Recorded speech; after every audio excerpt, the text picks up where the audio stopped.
Hello everyone, welcome back to my channel, to another video. And in today's video I'm going to be focusing on steps you have to take to leave your current relationship.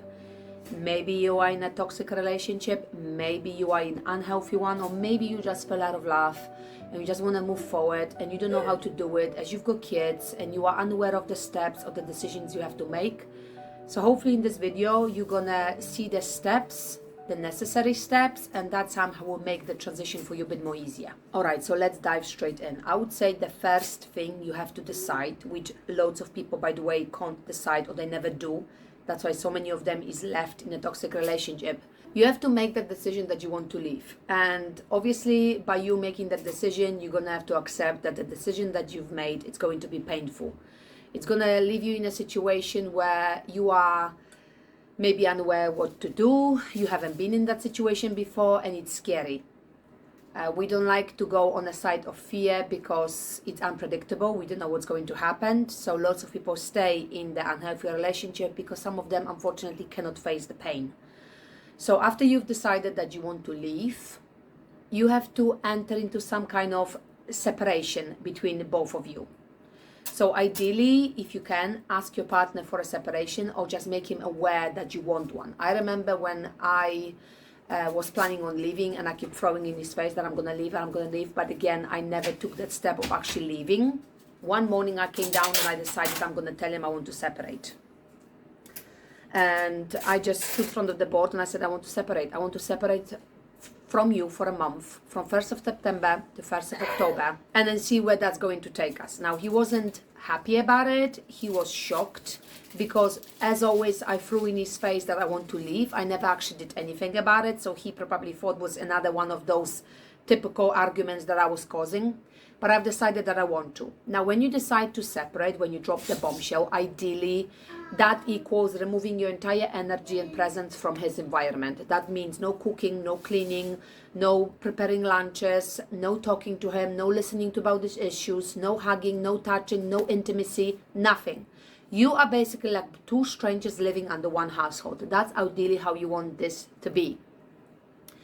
Now, through that separation period, he probably is going to show you even more darkness that you already seen through that process. So you have to prepare yourself for that. And hopefully that separation will allow you to see the person that you're actually living with.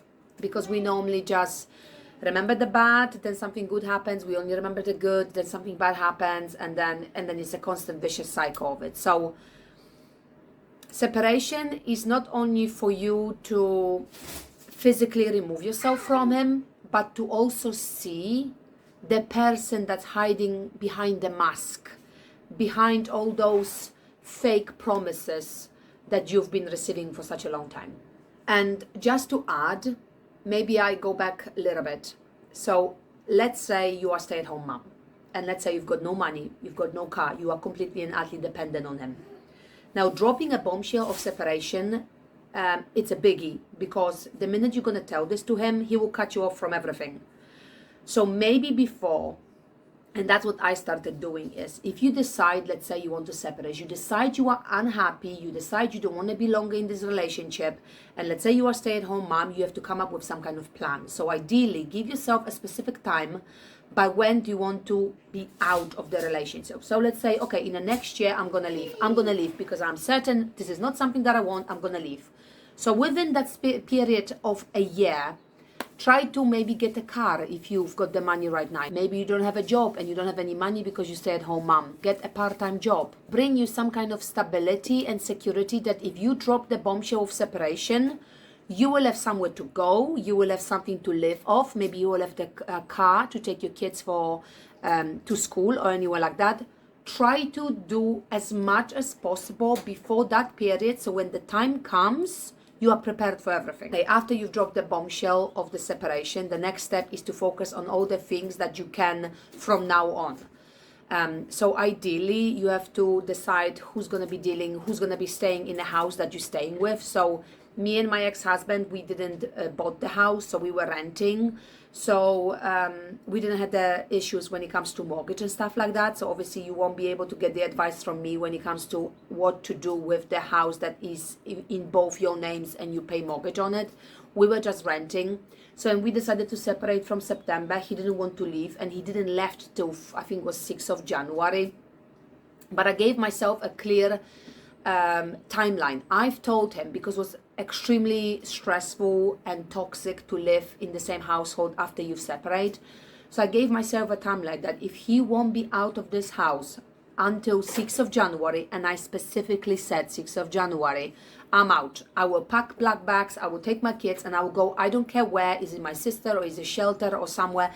I didn't care. I kept throwing in his face that if you are not out by the 6th of January, I'll be gone. And I knew that. This is what I decided. So obviously he managed to move out on the 6th of January after lots and lots of persuasions. He did. So I knew the house was secure. Now make sure that you go and ask the right people. Let's say you go to Job Centre Plus if you live in UK, and ask for advice. Maybe you call Citizen Advice and ask for advice. Maybe your family or friends or someone who dealt with similar situation, or even this video that can go and help you and guide you through the process will be useful. Now, when it comes to money, again, whatever you saved before you exited the relationship, now is the time to organize your sort of budget and your income and help that you can receive throughout the process. Now, if you stay-at-home mom, I know it is tricky, because let's say you didn't have the finances to rely on.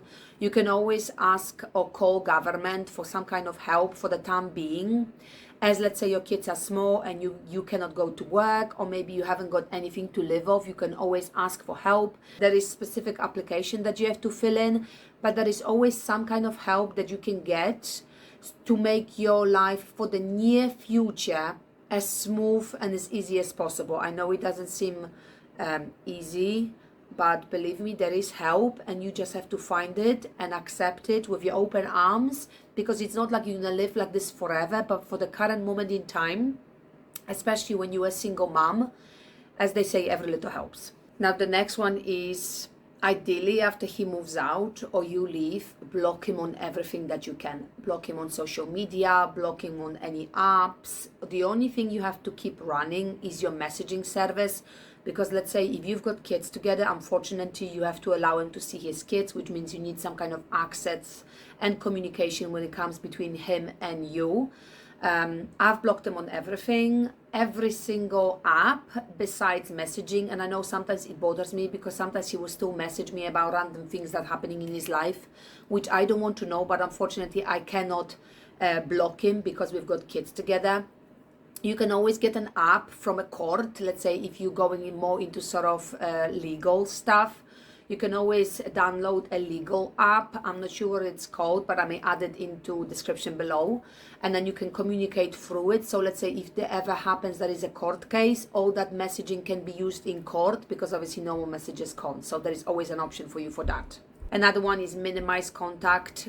Just see him on pickups and drop-offs, and let's say that's it basically. There's no other reason why you need to see him, why you need to discuss things. When it comes to kids, you can always message or quickly call. Minimize contact, because I know how painful it is when you leave the relationship. And even though you sometimes think, oh, I don't love him anymore, I just want to leave, but it's still going to be shock for your body. You're still going to be going through the grieving process.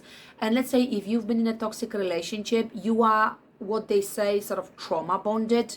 If you don't know, trauma bond is literally like alcoholic trying to withdraw from alcohol. Is so painful, and it takes a lot of courage and motivation to be able to leave the relationship, that it takes 7 to 8 attempts before the person can leave. And after you've left, you can so easily go back, because you are so heavily trauma bonded, physically, spiritually, energetically, that every sort of kind thing or nice thing that he's going to say, you're going to assume that he changed, and you're going to be running back to him. So minimal contact as possible. Very similar with the previous one. Don't ever go back. Whatever he's shown you through the years that you've been in a relationship with him in, or through the separation process, this is who he is. Love bombing stages, if you are aware of it, that's basically what's going to happen. He's going to try to hoover you back in to be together with him. But things like this are not real. People do not change. People only, and if they change, it's only because they did their inner work. they did the healing, they're focusing on themselves, they're looking at themselves, they're looking at their childhood, what makes them to be the way they are, they're looking at the trauma. It takes a lot of work and effort and a conscious decision to leave and to become a better person.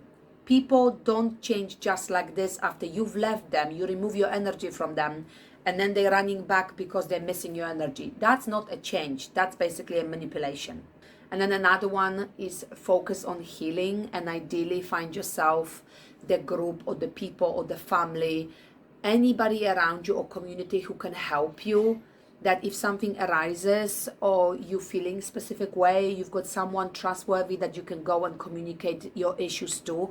I know I found my sister. The minute I decided I want to separate, I've messaged her, and honestly, she was my like a safety blanket, because I knew the minute I feel unwell or I feel sad or I'm depressed or I need just time to get out of the house and find this sort of safe space that I can be there and cry and openly discuss things. She was this sort of person that I could go and rely on her. So make sure you inform those people in your life that you want to inform, that they can be there for you in that difficult period. But then again, focus on your own healing, focus on you. Maybe if you've got kids, focus on your kids as well, prioritize yourself. Maybe after all that grieving, try to incorporate some fun into your life. Healing is all about feeling everything that's happening in your life, that's happening in your body, that's happening in the right moment. If you feel like you want to cry in that moment, just cry. Don't block it, don't push it away, don't judge yourself because you want to cry, just cry. Through the crying, you're releasing all that is stored in your body and that needs to be released. Crying is healthy, so don't ever stop it. But don't ever go back, because if you will go back, you will be left in exactly the same spot you were left a couple of weeks or months ago before you left. That's the sort of steps that I took. There was a lot to organize, but I did it. I did it by myself with 6 children by my side, as I'm a single mom of 6. But I can say right now, 1.5 years into my healing journey after leaving my toxic relationship, I am a completely different person, and the peace that I've got right now, it's worth more than all the other years that I had with them. There is something about choosing yourself and finding your strength of actually walking away and respecting yourself through that process that gives you this sort of sense of, if I did that and I went through all of this by myself and I had the courage to leave, there must be something special about me. So give yourself a pat on your shoulder. Or even if you haven't left yet, but you're thinking, okay, 6 months more and I'm out. You're doing a great job, and you keep moving forward. Because without you realizing that you actually want to leave, you will never make that decision of leaving. So well done to you. You can do it. So I hope that helps. Any questions, pop them down below.